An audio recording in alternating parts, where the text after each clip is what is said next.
Welcome back, dears.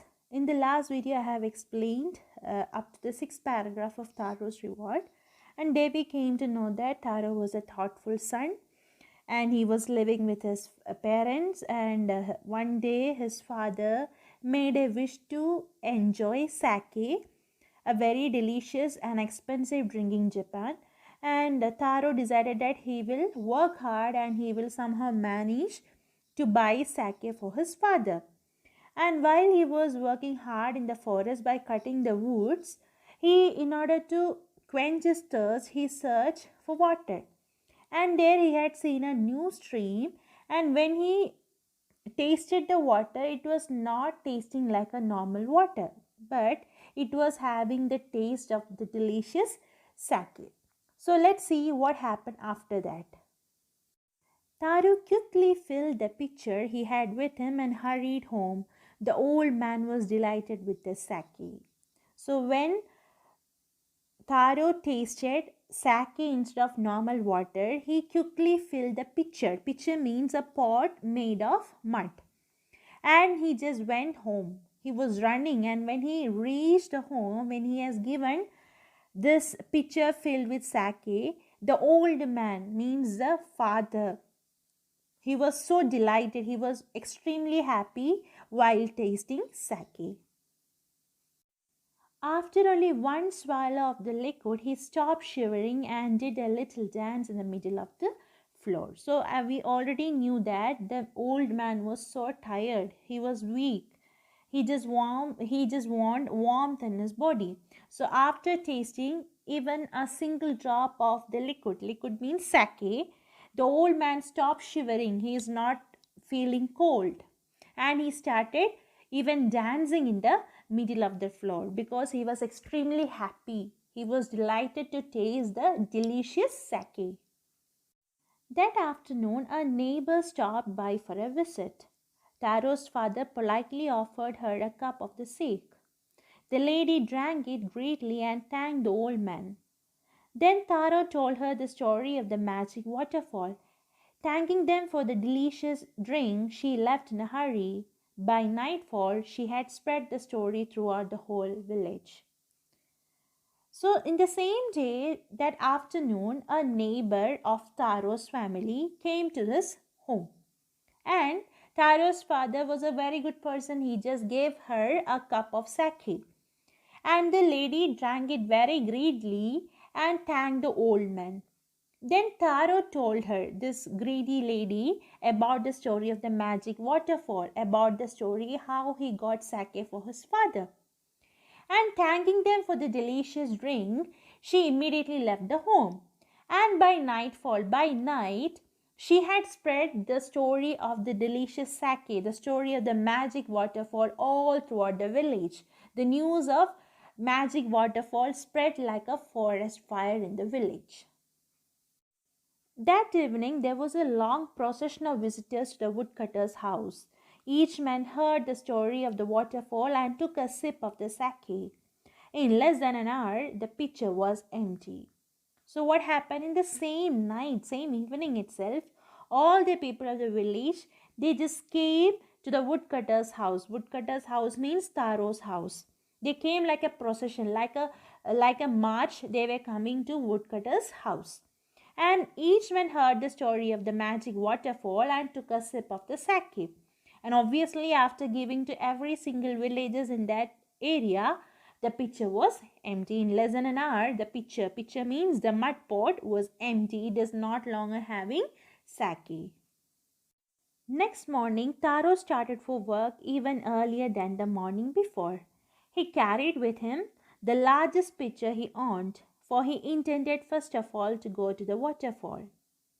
So next morning itself, Taro woke up early and he started getting ready for his work.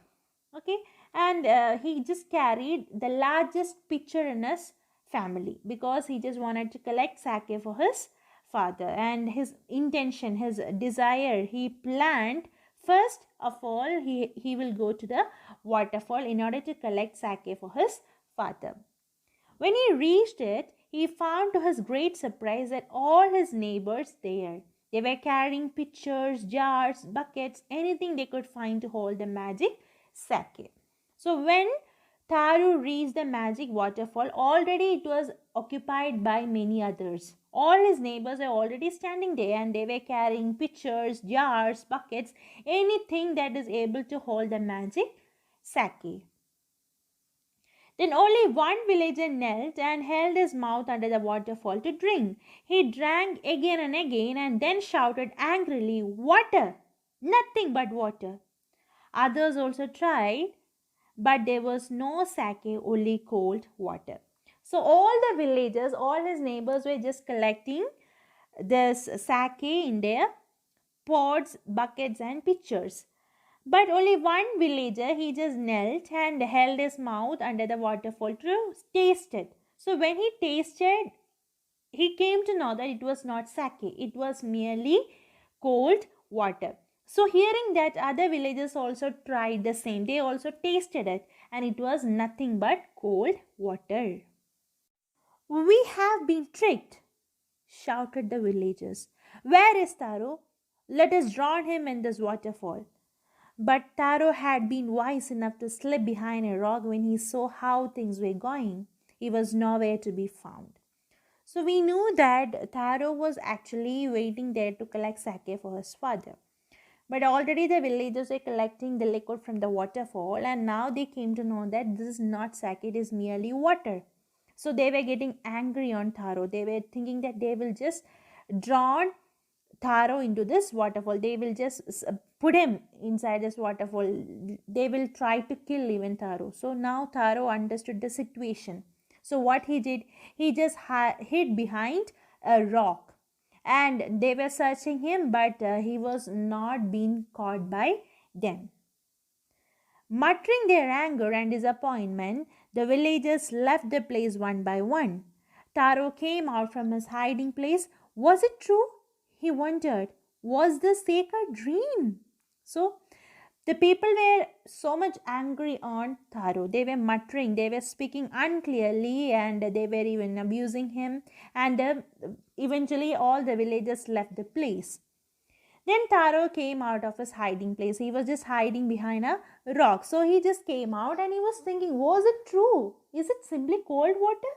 And yesterday I tasted sake, and was it a dream? Once more he caught a little liquid in his hand and put it to his lips. It was the same fine sake. So when Taro tasted that liquid from the waterfall, it was not the cold water. It was the same sake he tasted yesterday. It is a delicious sake. To this thoughtful son, the magic waterfall gave the delicious sake. To everyone else, it gave only cold water. So we knew that Taro was a very sincere, loving, and caring son of his parents. And only due to this character, there happened a magic. That is why this waterfall is giving sake only to Taro and not to the greedy villagers. To everyone else, this waterfall is just giving cold water. But for Taro, it is always offering the delicious sake. The story of Taro and his magic waterfall reached the Emperor of Japan. He sent for the young woodcutter and rewarded him with 20 pieces of gold for having been so good and kind. Then he named the most beautiful fountain in the city after Taro.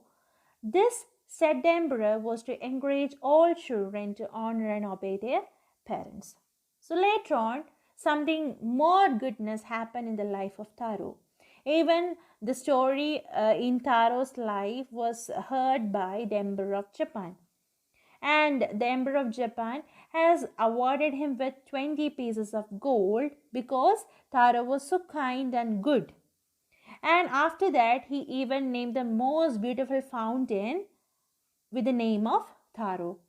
And the emperor said he had done all these things. He has awarded him 20 pieces of gold, and even the most beautiful fountain is having the name of Taro, just because he just wanted to encourage all the kids, all the children to honor and obey their parents. So now the moral of the story is that always we should take care of our parents and elders.